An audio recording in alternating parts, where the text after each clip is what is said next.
утре се откажат, аз съм си вкарал душата тук, аз съм спял в офиса, не сме имали с жена ми какво да ядем, за да мога да инвестирам в техника за хикс, за следващия продукт, от който ще изкарам някакви пари, за да мога да ядем. И го е забравила на някой от масите на другите, които се е пазарувало там от другите Сергии. И се връща след 2 часа при мен и казва, тук си забравих някой един оцет. Казвам, кой оцет? Казвам кой и директно го подарявам. Аз чух, нали, повечето, като започнахме, всички викат 5 години. Издържи ли бизнес 5 години, ще тръгне, ще успееш. И те до 5-та година мисля, че 90% от бизнесите фалира. Виждате, че половинчати работи не стават. Трябва като почнеш нещо да натиснеш в него, ама да си натиснеш и наистина да се фокусираш и да публикуваш постоянно. Ти като си постоянен, рано или късно, може и да не успея, нали, но поне да съм дал всичко от себе си, някакво инвестирано време, да знам, че съм дал максимума, не е станал и да се ориентирам към друго. Здравейте в нашия подкаст! Който подкаст всъщност е... Те нарглетите свършиха между другото. Нищо, ще направим други. Та добре дошли у нас. Това не е студиото, някога ще го направим така. Стига да има повече желаящи, вие искате само да ходим по другите градове. Елате ви при нас, малко разберете ни и нас. Малко разбирателство проявете. Да. Дай, за какво ще говорим? Да обсъдим една тема. Да говорим, например, за това, което си говорихме малко по-рано в нашия предварителен разговор. Добре. И всъщност сме от доста време тук, да. И между другото много бързо и на времето, аз не го усетих. Така, добре. Я кажи всъщност ти какво ми предложиш, защото аз за вярата в себе си, защо трябва вярата в себе си, защо човек трябва да вярва в себе си като успех, нали, освен вярвам в себе си, че мога да прескоча тази дупка, мога да взема тази оценка, вярвам, че той изпит, че го взема, нали, не говоря за така вяра. Говоря вярата като успех в живота. Вярвам, че като блъскам силно и това, което съм си го наумил като цел, да кажем, за нас специално, ще станем една от най-големите компании за фото-видео за снимане, така съм си го сложил в главата за такъв масов успех. И съм такъв, повечето ми приятели слез. Повечето ми познати казвам, не приятели, казват, брат ми, ако не стане. И ако не стане, какво ще правиш? Аз съм такъв, нямам такъв вариант. Нали, в главата ми е или ще стане, или трябва да съм загинал, да съм паднал в боя, но такъв вариант просто да се предам някакво ми. Давам пример с тази година, в момента е юли месец. Нямаме кой знае какви събития, нали, по-често говорим, имаме веднъж седмицата нещо. Нали, не ни достига за развитието, което искаме. И повечето си казват, отказвай се, нали? Ти не изкарваш пари сега за... Да бе, аз изкарвам през цялата година, просто сега има някакъв месец, който повечето хора ги разбирам, нали, на море са, почиват си и така нататък. Такъв е сезон. Защото трябва да се отказвам, защото има трудни дни. Те и в другите работи има трудни дни. Никой не е се отказал. Затова милиардерите не се отказват, като е трудно, те тогава натискат още повече, че, нали, трябва да изкарват и в този ден. Аз смятам, че е неизбежно да имаш такива труднини в каквато и да е сфера, с каквото и да се занимаваш. Даже аз ти казах, много неща са на сезони, тъй като ние когато се занимавам, аз нали понеже се занимавам с семейния бизнес, там е по същия начин. При нас също в момента е по-слабо, но при такива моменти ти не трябва да, както каза ти, това не означава, че трябва да се откажеш, защото ти ако в тия трудни моменти се откажеш, според мен лично ти не заслужаваш и хубавите моменти, когато дойде вече наистина работа. Защото ти ако при това условие се откажеш, ти значи, че няма може да поемеш и работата, когато всъщност когато е сезон и когато трябва да поемеш всички тия ангажименти, защото ти ще се пречупиш сега в най-трудното. Аз си го повтарям. Има едно, където тук идва малко пък другата вяра към Господ. Всички реват, искам успеха, искам, не знам си какво искам, всичко искам. Искам да искам. Когато викат повечето, искам да искам. Ама сигурно си това, което искаш, ти мога го понесеш. Дали ще мога го носиш? Примерно, ти желаеш да продаш целия свят. Да. Дай Боже да стане. Ама ти утре ти се случи, ти ще можеш и да знаеш за целия свят. Че мога да знаеш максимум за 2 държави в момента на това ниво, което си. Да. Нали, защото от гледна точка физически няма толкова продукция. Нали? Трябва да почваш като прекофач от другите хора, купувате дали земя, дали само гроздото, дали ябълките, дали само продукцията, за да я преработиш, за да продаш крайния продукт. Ти го нямаш на лице. Нали? Ти, да кажем, мога в момента да обслужиш 3 града. Пример. 3 града и 6 магазина в цяла България. Нали, говорим да го зареда отгоре до долу. Това са твоите физически възможности. В момента не мога да ги наскочиш утре, да кажеш утре отварям фабрика. Няма как Нали, дори да имаш финансовата възможност, физическата, нямаш тази фабрика от днеска до утре да отвори. Ще е 1 месец, 2 месеца, половин година.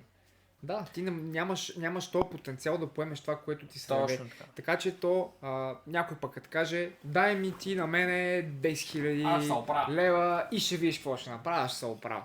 Давай човек, ама ти ако искаш 10 000, да кажем там лева или евро без значение, ако ти не можеш да ги контролираш тия пари, да ги разпределяш правилно, да ги харчиш правилно, Профукаш. ти следващия месец ще бъдеш по същия начин. Купуваш си едно BMW, купуваш си един Mercedes или на Audi или просто нещо, отиваш на една хубава почивка, по дискотеките си. Аз съм човек. Да. Аз съм човека за 100 човека и утре излизаш от тази дискотека и си профукал всичко.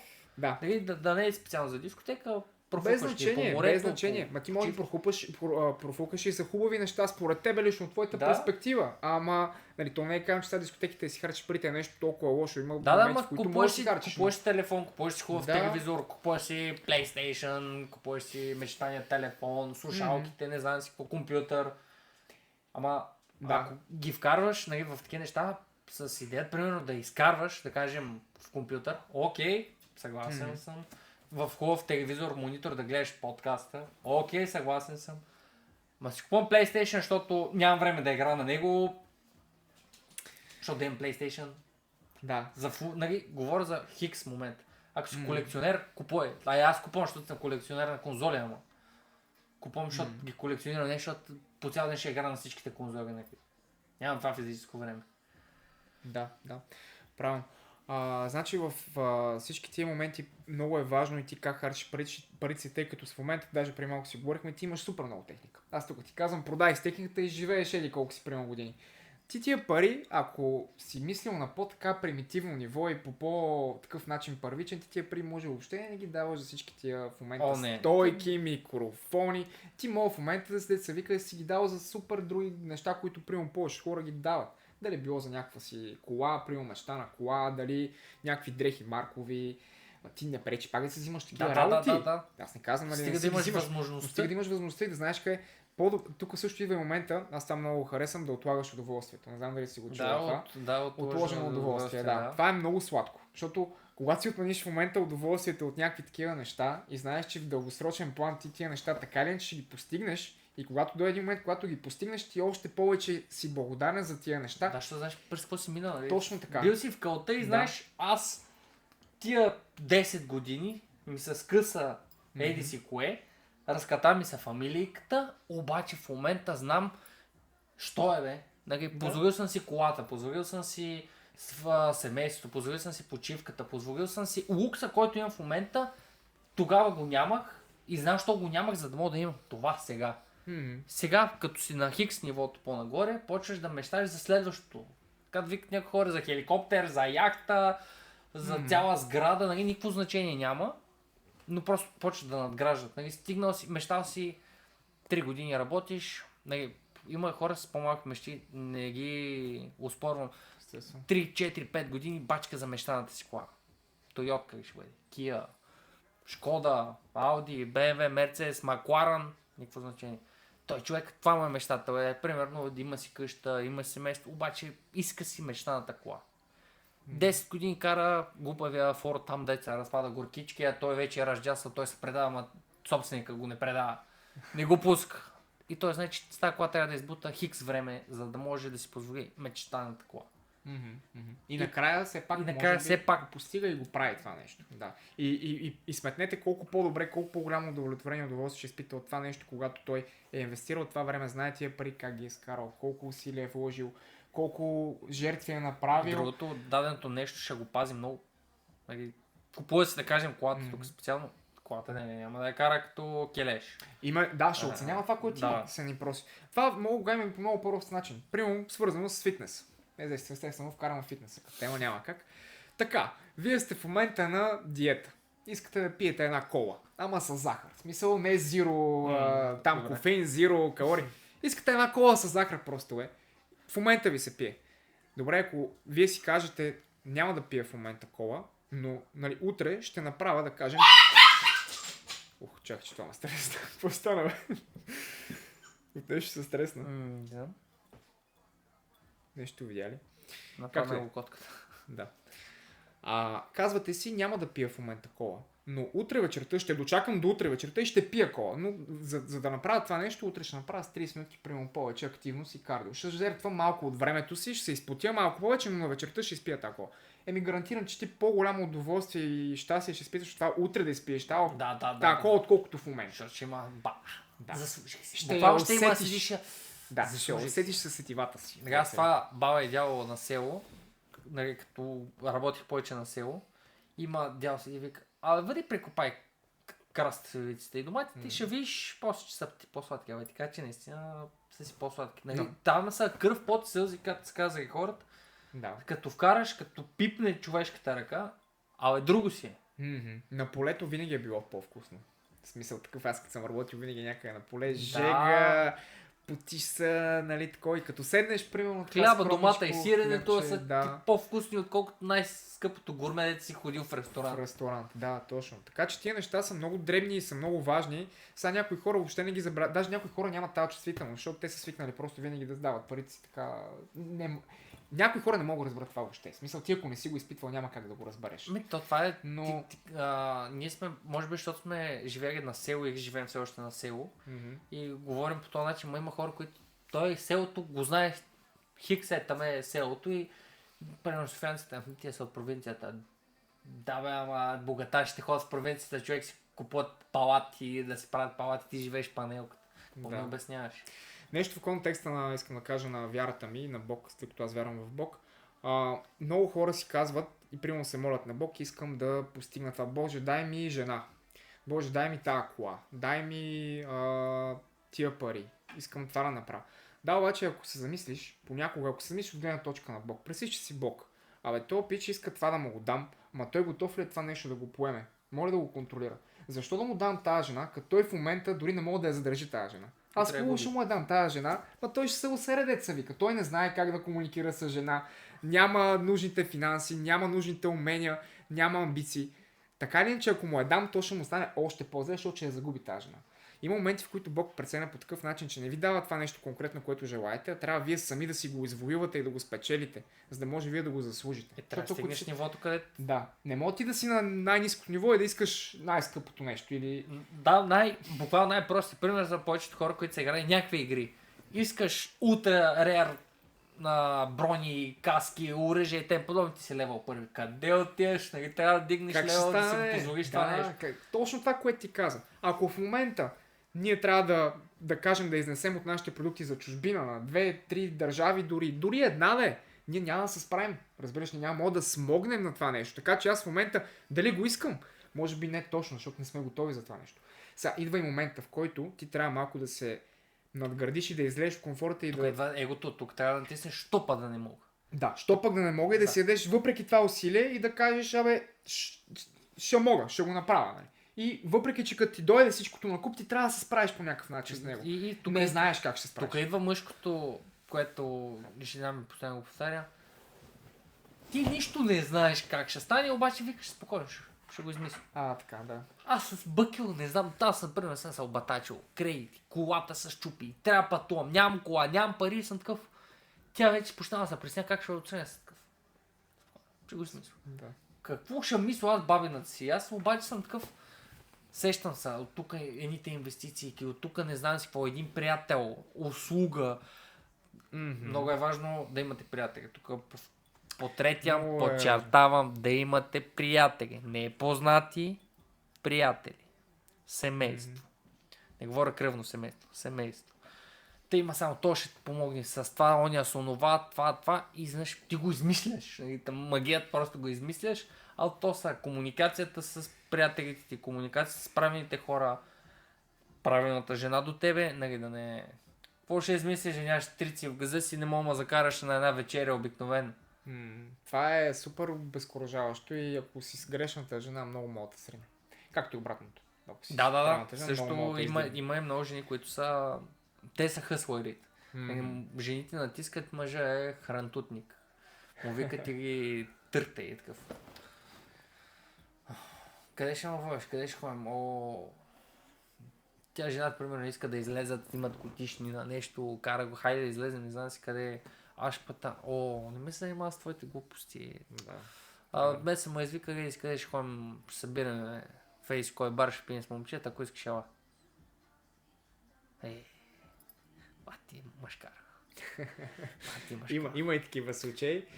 Да. Добре, на въпроса. Това с вярата в себе си и в това, което ти си в такъв момент, в момента по-труден, че не ти толкова голям сезон. Как се справяш с това? Смисъл, какво те държи в очакване, че всъщност това, което ще сега в момента, няма да бъде така винаги. То със сигурност ще дойде по-добро, но как успяваш да се запазиш и не си кажеш, продавам всичко. Продавам техники, продавам камери, то не става, няма хора, няма клиенти, в Плевен не плащат, хората не го оценяват, примерно някакви такива неща.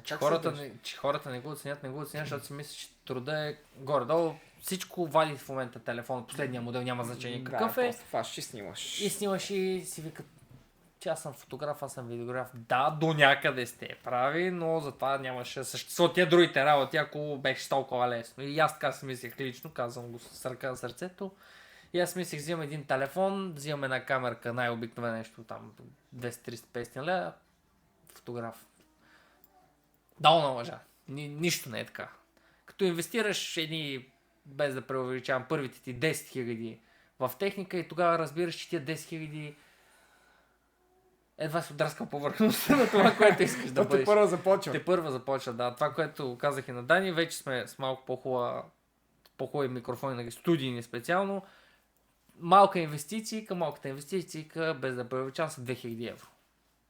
Да. Как ти искате така ме разбирайте. За тази стойчица. За стойчицата, за микрофона, за адаптерите, които са бежични и за джавката, която записва звука, 2000 евро. Да. Това е. Искате, не искате. За вярата... Как се справяш тия мисли? Какво те държи? Какво те държи през този месец, слаб месец, който... Значи, бурята ще отмине. Mm-hmm. Буквално всички бягат от бурята, аз съм просто в окото на бурята, съм такъв, бурята ще отмине. И няма да е все така, буквално няма да е все така. Това е природен закон, не може да е все тъмно, не може да е все светло, винаги има, след едното идва друго, след едното идва другото. Има едни цитати, които си повтарям постоянно с едно момче с един кон. Коня го казва, мен ме е страх да продължи, момчето му казва, виждаш ли следващата стъпка, виждам я. Тогава продължай. Ако седиш тук, където седим в момента, винаги ще е тъмно. Не знаеш каква е следващата крачка. Щом я виждаш само, малко по-напред виждаш, просто продължаваш, все някъде ще стигнеш. Имаше едно на пръста на цар Соломон, ако не се лъжа, бях го чел в някаква книга, просто той на пръста на същото какво му пишало и винаги си го поглеждал и това ще мине. Точно това е едно от нещата, което е написано от човек, за разлика от другите му пръстни, аз съм ги чел от тези неща. Различните пръстни от различни камъни и тем подобни, на един обикновен пръст е написан и това ще мине. И това е, че един беше диамант, смарагд, емералд, не знам си какво беше, аз не ги помня вече, но беше следващия обикновен златен пръстен и пише, че и това ще отмине. Точно така е, по същия начин. Просто съм, отказвам се. Вече сме 8 години в бранша. Аз съм избутал 8 години, не 8 дена, не 8 месеца, 8 години.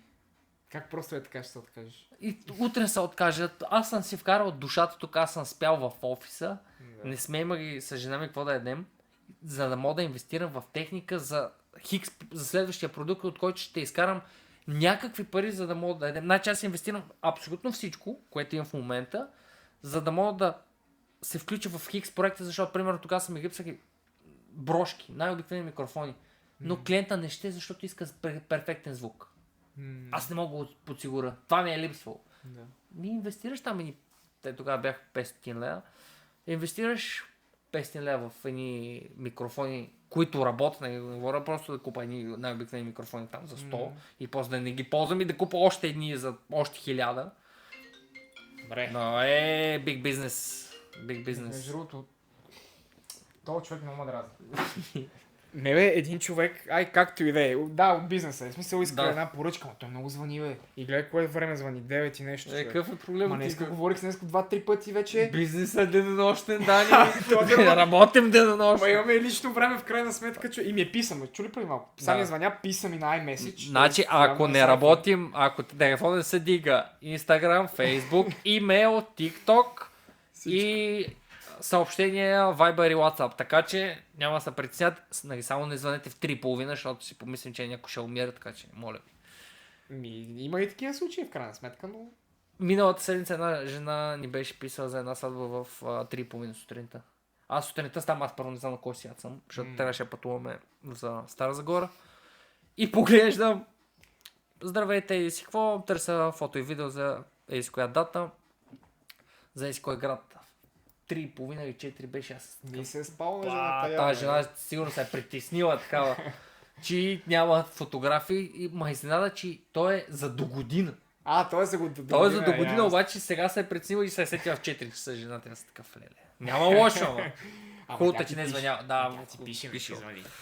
Така че има разлика. Това беше, нали, инвестиция, за да си позволя лукса да си кажа, не мога да ни бият на техника. На знания все още може и да ни бият, но на техника не мога да ни бутнат. Дори да искат, тук много се радвам, че имам екип, имам партньор в бизнеса, не съм сам, имам и правилния партньор до мене в живота. И това са хора, които ми помагат специално за бизнеса. Нали? Другите са Дани, други приятели, които са вече там говорим за инвестиции, за подкасти, за идеи за снимане и тем подобни. За тренировки. За тренировки. Случва се в кафето Lion Sprite. В кафето Lion Sprite, да. Тишка да много да гледа.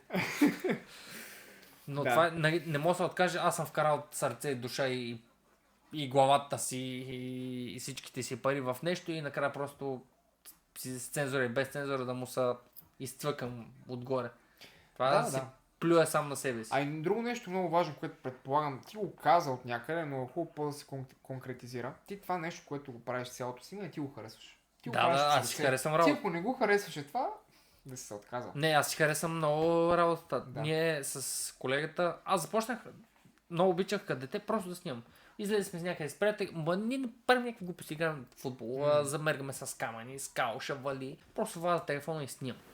Сега стана така, че аз обичам да снимам някого. Не обичам вече да снимам себе си, не обичам да снимам семейството. Защото тук идва, че аз искам с семейството си, с приятелите си, да се насладя на момента. И тогава съм телефон. Те си да викат напред снимка, аз примерно 90% от времето си нося чантата. Нали, горе-долу не излизам без нея. Дори като ходим на почивка, като ходим такова, някой път си викам, баш я взема, ще има гледки такова и си викам, аз сега докато пътувам, знам, че ще мина през Беклемет, ще мина през Стара планина, през Рило, през знам къде и ще има гледки. Съм такъв, ще взема камера, тук ще има. И през другото съм. Сега трябва да слизам, да го снимам, да го обработвам, да го изпращам на... Ако не го обработвам, аз да си го изпращам на другите оператори и съм... Не ми се занимава. Не ми е... Отивам там, вдишвам гледката, запаметявам я и съм... Хай. Един такъв като мен ти казва, Явка, яма снимай. Буквално на ергенското ти тръгна с камерата. Да. Ти тогава може би по твое желание, не знам какво. Ма тогава ти наистина навсякъде си става раница с тази камера. Сега, случва ми се мен, виждам те във фитнеса, понеже знам, че снимаш. И викам, ама снимай тука, примерно прекъсвам ти тренировката, защото знам, че снимаш, нали. И то, колкото и това ти доставя удоволствие да ти хареса, в крайна сметка той им трябва имаш и някакво твое си време. Сега не мога, примерно, аз да се занимавам, да кажем с оцет и вино, не мога пък, примерно, да взлеза да примерно с теб и ти постоянно ме питаш за оцета и вино. Нали. В крайна сметка ти ме питаш веднъж, два, нали, ти хубаво, че се занимаваш с това нещо, но е хубаво да се прави някакво разграничение, но е неизбежно. Предполагам и другите питат така, яма снимай тук, яма снимай там. Няма да споменаме, ти беше, в залата, това щях да кажа, беше вчера ден, няма да ги споменаме, двамата, които влязох. Само влязох, вика, Явка, брат, на гик ще ме удариш на снимка. И тук е, аз не нося нищо, да аз отивам да тренирам. Просто влизам в залата и са момчетата, които тренират, брат е лама снимка. Случва се и това. Не се оплаквам, понякога е досадно, защото си мисля, че тук специално си мисля, че с телефона мога да снимам толкова добре, колкото с камерата. Това е... Лъжа. Ти си свикнал да правиш вино от Хикс грозде. И аз да ти дам съвсем друго. Искаме такова грозде. Искам такова вино. Или такъв оцет. Как да стане като е друго? Ти си свикнал на този продукт, на вашето си или на дадените си съставки, там магии, дето си правите. Аз не мога да направя... Ти ми даш телефон и си очакваш качеството на фотоапарата. То си има тънкости, процесори, обработки, платформи, хора, не знам си какво, където не става. Искам мисля да става, ама не става. И после тази камера, що втора майка си баща, става фотограф много скъпи. Скъпо е. Такова е, да. Между другото, как повече хора реагират на... Примерно като им кажеш, еди, колко струва, какво струва, приемат ли го, не го ли приемат и виждаш някаква разлика между градовете. Примерно с хората, които работят от Плевен, с хората, които работят от София, защото знам, че ходиш по други градове. Значи ходим по други държави. Аз виждам огромна разлика. От хората в София до хората в Плевен. Ти виждаш ли такава разлика? Значи най-трудно платените хора са в Плевен. Значи ходим грубо 2 пъти в месеца в Шумен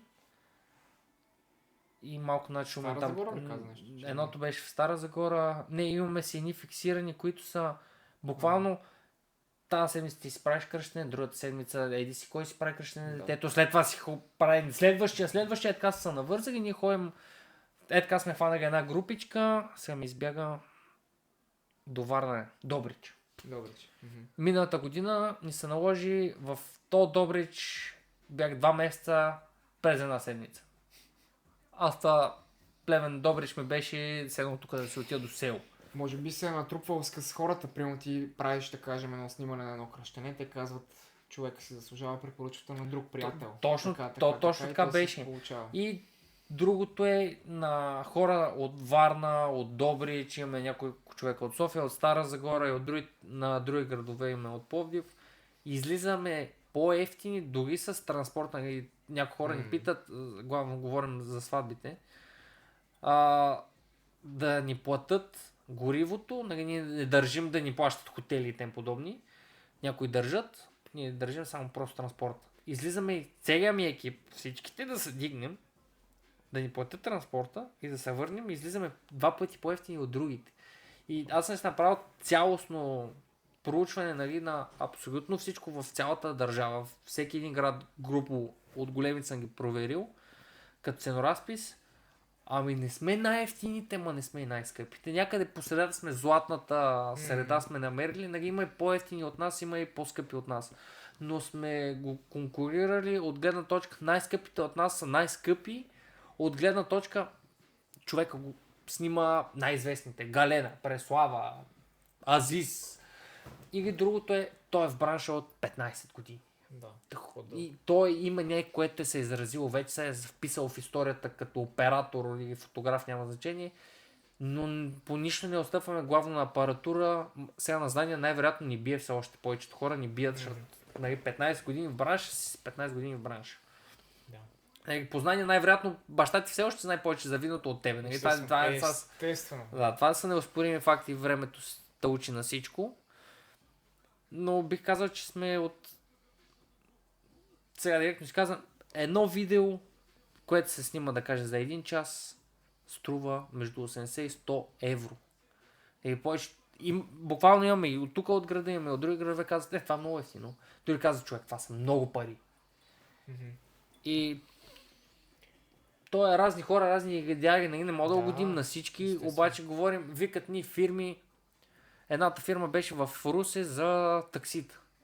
Имат приложение, искат да рекламираме приложението, да направим рилсчета, да направим рекламно видео. Дадохме много брутална идея. Викаш си таксито, стигаш до Дунав, качваш се на една лодка, тръгваш с лодката за Румъния и те следваме с дронове, тип Джеймс Бонд. Обаче самото такси, викаш дадената фирма през приложението, тя ти идва точно на адрес, само с едно натискане на бутона. Ти не звъниш да кажеш, аз съм еди си кой, на еди си кой адрес, до еди си къде. Ти си въвеждаш къде отиваш, не къде идваш, къде отиваш, натискаш да дойде и той по GPS на телефона ти изпраща кола. Брутално го бяхме измислили. И тогава това беше миналата година, ценоразписът за нещо такова беше, без да лъжа, са около 580-600 лева. Като тук бяхме измислили да намерим някой човек специално за лодката, да не трябва да плащаме и лодката. Бяхме го измислили по-бюджетно от тази гледна точка. И човек седи вика, ти лут ли си? Това са много пари. Викам, чакай сега. Ти имаш сайт. Който сайт най-вероятно там има 100, 200, 500, 1000 лева месечно или годишно, са плащат сървъри, плащат са не знам си какво сега мога да излъжа, но горе-долу. Със сигурност.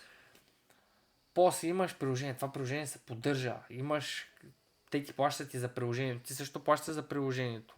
Ти имаш 70 коли, които работят за тебе. Говорим 600 лева, не говорим 6 милиона, 6 хиляди, говорим 600. Да.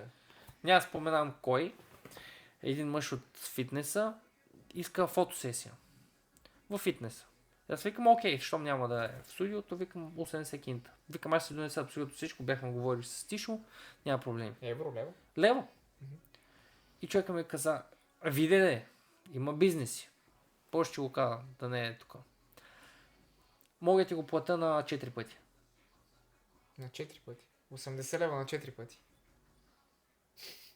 Де сигурно преди малко си взел от бара, да кажем, сметка за 10, 15, 20 лева.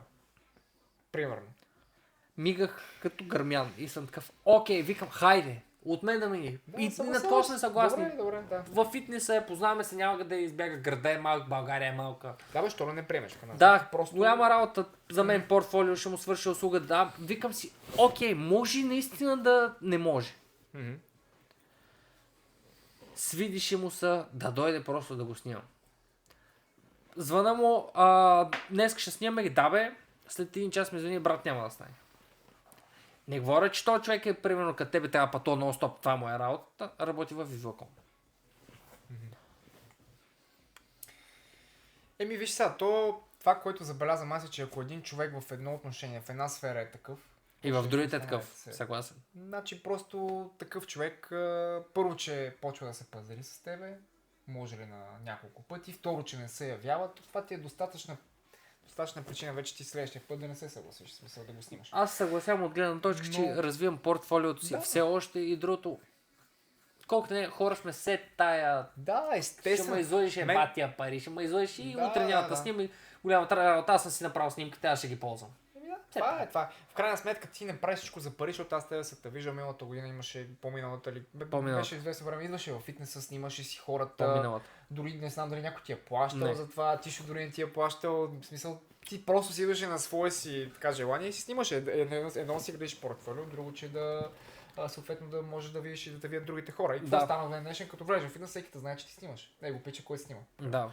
И това ти е само в твой плюс. Сега, че не си спечелил някакви си пари, че нещо се случи. Да, хората ме познават. Точно, да. Мен това ми е по-важно, че хикс хората ще дойдат. Един пример. На мен също това е много важно. Случва се нещо с продукт, който продавам на пазара. Нещо е... Примерно, последно се случи една жена, даже много пресен случай. Преди една седмица една жена си взе един продукт и го е забравила на някои от масите на другите, които се е пазарувала там в другите сергии. И се връща след 2 часа при мен и казва, бе, тук си забравих някой един оцет. Казвам, кой оцет? Казвам и кой и директно го подарявам. Друга бутилка от взимам същия оцет и го подарявам. Мисля, случило и се, забравя се оцета жената. Вероятно тя ще си купи от мене, пак ще каже, дай да си купа един още. Ама аз решавам, че ще го подаря. Сега, това ще се случи един път на няколко, даже месеца бих казал. Какво толкова на мен ще ми се откъсне от сърцето или пък примерно си е спуснала бутилката. Се е пръснала. Подарявам и друга. Сега, това е нещо, което за мен е малко, незначително, но за този човек значи много. И този човек съм сигурен, че независимо мъж, жена, ще се върне при мен и ще си купи пак. Да. Дори да не го направя, аз просто съм го направил от... Не бе, ти се чувстваш добре, бе. Точно, да. Не всичко е пари, не всичко трябва да е в плюс, да си еди колко си печалба, еди какво си еди, що си. То много случаи сме и на загуба. Има и такива много случаи. Искаш да ти кажа, че ако трябва да спра да купувам техника, следващите, без да преувеличам, 5 години, ти трябва да избиваш. За да мога да избивам. Аз купувам всеки месец. Точно. Днеска микрофони, утре осветление, други ден на изкуствени цветя. Да, но други се подобряваш. И ще дойде този момент, който ти ми го каза. Много добре го помня. Как беше? Не, ти им беше казала, нали, беше казала някакъв рибли, какво беше? Фейл, изнъж вървиш. Да. Имаш work. No results, keep getting better. Work. Да. No results, keep getting better. Work. Бам! Success! Overnight и ти си такъв... Това са глупости. Глупости на търкалета. Просто е камък по камък. Трябва ви много обем от работа. трябва, ако не ви се получава нещо, да го пробвате пак. Вчера И накрая... го четох. За успее едно нещо, ти трябват 900, не знам си колко, часа. Часа, за да успееш. И аз седя и правя математиката и това бяха около 3 или 4 години. Да. И те за повечето хора казват 5 години ти трябват. Аз чух, нали, повечето, като започнахме, всички им викат 5 години. Издържи ли бизнес ти 5 години, ще тръгне, ще успееш. Те до 5-та година мисля, че 90% от фитнесите, от бизнесите фалират. Точно това е магията. Трябва да се задържи хикс фирмата, продукта, услугата 5 години. Задържи ли се 5 години, ще пробия нататък. 5 години са, наистина при нас бяха 5 години фатални, защото колегата Ама ти не си издържал това. Ти си работил много други работи. В крайна сметка ти не си разчитал на това. На още 2 места. Ти даже не знам в момента, ти долу ще работиш на много места. Смисъл, ти не си някакъв да си вратиш преди да имаш и техниката, тук ма вика тя, тук сега така. Не, на 2 места работя допълнително, освен това, примерно снимаме да кажем и отивам след малко да снимам някакво друго или работа по обекти, слагаме гипс картон, слагаме ламинати. Това няма нищо срамно в това. Това е много... Слагаме слънчеви панели. Да. Правим много неща, озеленяваме. Така че видите ли такъв човек с такава коса някъде, това е той. Няма кой. Аз съм забелязал тук в града, има още едно момче като мене с такъв тип коса. Но просто косата му е така. Няма такъв цвят с обици, просто да е психично болен като мен. Няма. Факт. Колкото и да егоистично да звучи, няма. Наистина, това е... Да. Абонирайте се за канала на господин Цанов. Благодаря. Трупам този обем в момента. Трупам обема от постоянно, защото няма какво да ви лъжим, вие знаете, малко хора ме гледате, но тия, които ме гледат, поне знаят, почвам го този YouTube, спирам го. Не става така, виждате, че половинчати работи не стават. Трябва като почнеш нещо да натиснеш в него, ама да си натиснеш и наистина да се фокусираш и да публикуваш постоянно.